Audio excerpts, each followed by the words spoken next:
I married her, then I found out who she used to be. Part 2. This is unbelievable. Whatever she had been before, she had buried it. Completely. Until now. I didn't realize how long I had been staring at the screen until the sound of running water pulled me back. The sink. Elena. She was in the kitchen again. Close! Too close. I locked my phone immediately, sliding it onto the counter with a calm I didn't feel. My heartbeat hadn't slowed. If anything, it felt louder now, like it might give me away if I stood too still. She stood with her back to me, rinsing a glass slowly, deliberately, the water running longer than it needed to. The soft stream filled the silence between us, masking everything that didn't need to be said. Or maybe everything that couldn't be said yet. You're quiet, she said again, her voice calm, almost casual. It was the same tone as last night. Controlled. Measured. I leaned lightly against the counter, forcing my posture to remain loose. Just tired. She turned the water off, set the glass down, then dried her hands slowly before turning to face me. You've said that twice now, she replied, tilting her head slightly, studying me in a way that felt far too intentional. I shrugged. It's been a long couple of days. She stepped closer. Not too close. Just enough. Or, she said softly, something's bothering you. There it was. Not a question. An invitation. Or maybe a test. I held her gaze. For a moment, I considered it. Just saying it. Putting everything on the table. Ending the uncertainty right there. But something stopped me. Something instinctive. Something that whispered quietly beneath all the noise. Not yet. I think you're overanalyzing, I said, letting a faint smile touch my face. Her eyes searched mine. Not aggressively. Not suspiciously. But deeply. As if she were trying to read something beneath the surface. Then, slowly, she smiled. Maybe, she said. But the way she said it didn't sound like she believed it. She stepped past me then, brushing lightly against my arm. The contact was brief, but intentional. And as she walked away, I noticed something I hadn't seen before. Her phone. It was in her hand now. Unlocked. Her thumb moved quickly across the screen, typing something. A message, sent before she disappeared into the hallway. A cold weight settled in my chest. Who was she texting? And why did it feel like it mattered more than anything else right now? I didn't follow her. Not immediately. Instead, I stood there, staring at the spot where she had just been, replaying every movement, every word, every pause. Then I reached for my phone again. Marcus. I stepped outside this time. The morning air hit differently now, sharper, less forgiving. The quiet suburban street stretched out ahead, calm and ordinary, in a way that felt almost mocking. I called him. He answered immediately. Did you see it? He asked. Yes. The word came out heavier than I expected. A pause. You recognize her, he said. It wasn't a question. I exhaled slowly. It's her. I told you. I rubbed my forehead, trying to steady my thoughts. Tell me everything. No pauses this time. He didn't hesitate. She operated under a different name, he began. Worked her way into people's lives. Usually men with stable finances, clean backgrounds. She built trust fast. Too fast. My grip tightened on the phone. Then what? Then things started to shift, he said. Accounts drained. Assets transferred. Legal documents signed under pressure or manipulation. And when things got close to exposure, he stopped. When what? I pressed. She disappeared. A chill ran through me. Just like that? Just like that. My mind raced. That doesn't prove anything, I said, but my voice lacked strength now. There are gaps. You said it yourself. Nothing stuck. Because she was careful, Marcus replied. Because she planned everything. And because by the time people realized what was happening, she was already gone. I looked back at the house. At the windows. At the life I thought I had just stepped into. How many times? I asked quietly. Another pause. More than once. The word sank deep. Too deep. And you're sure it's her? I don't deal in guesses, he said. You know that. I did. And that made it worse. What do? I asked. For the first time. Marcus hesitated. You don't confront her yet, he said finally. That surprised me. Why not? Because if I'm right, he replied, his tone lower now, more serious than I had ever heard it. She's already ahead of you. I swallowed. What does that mean? It means she plans everything, he said. Every reaction, every move. If she senses you know something. He didn't finish the sentence. He didn't have to. I looked down at my hand. It was trembling slightly. When can you come over? I asked. I'm already on my way. The call ended. I stood there for a moment longer, the weight of everything pressing down on me in a way that felt impossible to escape. Then I turned back toward the house. Toward her. As I stepped inside, the silence hit me again. But it wasn't the same silence as before. This one felt aware. The hallway stretched ahead, dim and still. Elena? I called. No response. I moved slowly, my senses sharper now, picking up on every small detail. A faint sound came from the bedroom. A drawer closing. Then footsteps. She emerged a second later, fully dressed. Not casually. Not like someone settling into a quiet morning. But like someone preparing to go somewhere. I thought we were staying in today, I said. She smiled lightly, adjusting her sleeve. Plans changed. The words were simple. but something about them didn't sit right. What plans? Just a quick errand, she replied. Nothing important. Her tone was easy, too easy. I can come with you, I offered. She paused, just for a second, then shook her head. You should rest, she said. You look like you need it.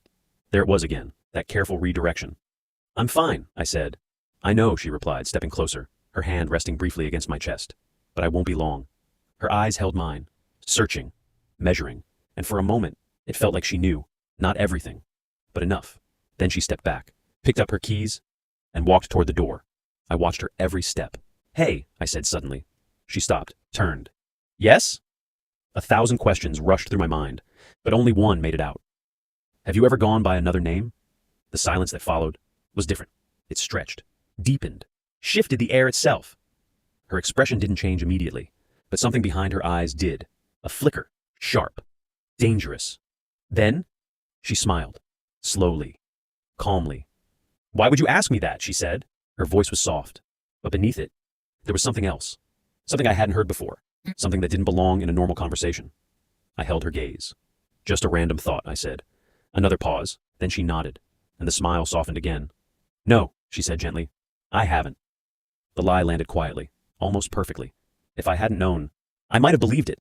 She opened the door, stepped outside, and just before she closed it, she looked back at me one last time. That same unreadable expression flickered across her face again. Then, the door shut, and just like that, I was alone. But not for long, because seconds later, a car pulled up outside. Marcus. And the moment he stepped out, I knew something else had changed. Because he wasn't just concerned anymore. He was urgent, and whatever came next wasn't going to stay quiet. Marcus didn't knock. The door opened fast, his presence cutting through the silence like something sharp and deliberate. He stepped inside with purpose, his eyes scanning the room in quick, practiced movements before settling on me. She just left? He asked. Yeah. How long ago? Less than a minute. He nodded once, already moving past me, heading deeper into the house like he had been there before, like instinct was guiding him. We don't have much time, he said. That sentence alone shifted everything. What are we looking for? I asked, following him. Anything that doesn't belong to the life you think she's living. The words echoed. Doesn't belong. We entered the bedroom. It looked untouched, neat, organized, perfect. Marcus didn't slow down. He moved straight to the dresser, opening drawers, scanning contents, his focus intense but controlled.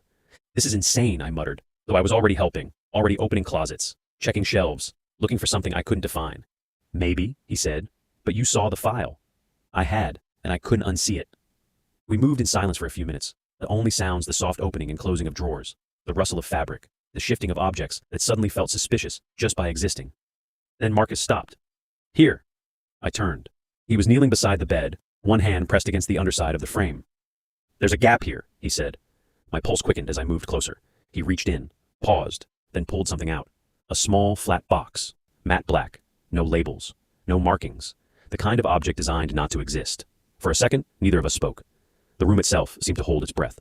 Marcus placed the box carefully on the bed and opened it. And everything changed. Inside were stacks of documents, bundled neatly together with rubber bands, bank statements, property records, printed account summaries, investment portfolios, my investment portfolios. My pulse stopped cold. What the hell? I whispered. Marcus's expression darkened immediately as he began flipping through the papers faster. She's already been preparing, he muttered. I stepped closer, my hands trembling slightly as I grabbed one of the folders. It was mine. Every detail. Retirement accounts, brokerage statements, business filings, insurance information, even scanned copies of my signature. A thick knot formed in my stomach. She copied everything, I said quietly. No, Marcus replied grimly. She studied everything. There were handwritten notes attached to some of the pages. Transfer timelines, asset breakdowns, projected liquidation values. There were annotations beside certain accounts. Low risk, easy access, delay transfer until authorization confirmed. I felt sick, not emotionally, physically, like my body itself was rejecting the reality in front of me. Then Marcus froze again. Look at this. He pulled out another folder. Inside were legal forms already partially completed. Power of attorney drafts, beneficiary modification paperwork, authorization requests, all prepared, waiting. My breathing became shallow. She was building control slowly, Marcus said. That's why she married you first. Legal access, trust, shared authority. I stared blankly at the papers. Every memory suddenly looked different. Every conversation about finances, every casual question, every moment she asked about investments while pretending to care about our future together. It had all been calculated. The realization hit harder than anything before it. Because until that moment, a part of me still wanted to believe there had been love somewhere inside, all of it. Then Marcus reached deeper into the box, and his expression changed completely. Jesus Christ. What now? He held up several passports, Different names, different states, different identities, but the same woman in every photograph. Elena, or whatever her real name actually was. She's done this before, Marcus said quietly. Before I could answer, the front door opened downstairs. Both of us froze instantly. Footsteps. Elena, coming back earlier than expected. Marcus reacted immediately, shoving the documents back into the box. But it was too late, because footsteps were already moving up the stairs. Steady, unhurried. And then, she appeared in the doorway. The moment her eyes landed on us, she knew. Not confusion, not surprise. Recognition. Pure recognition. Her gaze shifted to the partially closed box on the bed, then back to me. And for the first time since I met her, the mask disappeared completely. No warmth, no softness, no carefully crafted charm, just cold calculation. The silence stretched painfully between us. Then slowly, she smiled, but this smile was different, sharp, dangerous. So, she said softly, you finally looked. My chest tightened. Marcus stepped forward immediately. It's over. She didn't even look at him. Her eyes stayed on me, and somehow that hurt worse. You went through my things, she said calmly. Your things? I snapped suddenly, anger finally exploding through the shock. Those are my accounts, my documents, my life. She tilted her head slightly. Our life, she corrected. The audacity of it stunned me. Marcus pulled out his phone immediately. Police are already on their way. That changed her expression, just slightly. A flicker. Then she laughed quietly under her breath. You think this is enough? She asked. It is, Marcus replied. Her eyes shifted around the room rapidly now, calculating, measuring exits, distances, timing, and then suddenly, she moved, fast, far faster than I expected. She shoved Marcus hard into the dresser and bolted for the hallway. Stop her, Marcus shouted. I reacted instinctively, chasing after her as she flew down the stairs. The entire house erupted into chaos. Her footsteps slammed violently against the hardwood floor as she rushed toward the front door. But she wasn't panicking. That was the terrifying part. She was focused, controlled, like someone who had rehearsed escape plans long before this moment ever happened. She reached the kitchen counter briefly, grabbing her phone and a small leather bag before racing toward the entrance. Elena, I shouted. She ignored me. The front door swung open violently. Sunlight burst inside. Then, sirens. Close. Very close. Her body froze for the first time. Police vehicles screeched onto the street outside, almost simultaneously, blocking both ends of the road. Red and blue lights exploded across the windows. Everything happened at once. Officers rushed out. Commands filled the air. Hands where we can see them. Do not move. For the first time, I saw fear in her eyes. Real fear. Not staged, not controlled. Real. She backed away from the doorway slowly, breathing harder now as officers approached carefully. Her eyes darted toward me one last time. And in that moment, I could almost see her mind, working desperately, trying to manipulate one final outcome. Tell them, she said suddenly, her voice softer now, emotional, vulnerable. Tell them I didn't hurt you. I stared at her, at the woman I married, the woman who had studied my life like a target, who had collected my financial records piece by piece, while smiling in my face every night, who had almost stolen everything. And I realized something painful. I never truly knew her at all. You lied to me, I said quietly. Something in her expression cracked, just slightly. Then officers moved in. She tried once more to pull away, briefly, desperately. But it was over now. Hands grabbed her arms, metal cuffs locked around her wrists. And for the first time since I met her, she looked powerless. The neighbors had begun gathering outside now, whispering in stunned disbelief as officers escorted her toward the patrol car. She kept looking back at me the entire time.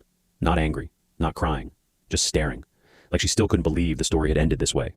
Before they placed her inside the vehicle, she spoke one final time. And this time, there was no performance left. I did love you, she said quietly. Then the door slammed shut, and she was gone. The investigation that followed uncovered far more than any of us expected. Authorities found evidence linking her to multiple fraud cases across several states under different identities. Financial manipulation, forged documentation, identity theft, asset targeting schemes involving wealthy professionals and business owners. The scale of it shocked even experienced investigators. She had spent years perfecting the process, building trust, studying vulnerabilities, disappearing before victims fully realized what had happened. But this time, she stayed too long. The evidence inside the house became the foundation of the prosecution's case. The documents, the fake identities, the forged legal forms, the burner phones, the financial tracking notes. Everything connected, and for the first time, she couldn't escape ahead of the truth. The trial lasted months. I attended every hearing. At first, because I wanted answers, then because I needed closure. The woman sitting in that courtroom barely resembled the version I had married. No elegance, no warmth, no carefully controlled atmosphere bending around her. Just a defendant, surrounded by evidence too heavy to outrun. When the guilty verdict was finally read, the courtroom fell silent.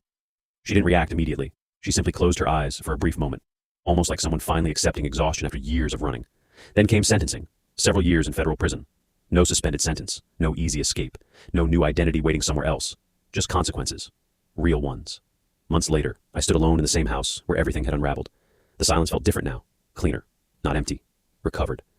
The evening sunlight stretched across the living room floor as I looked out the window at the quiet street beyond. And sometimes, even now, I still think about her.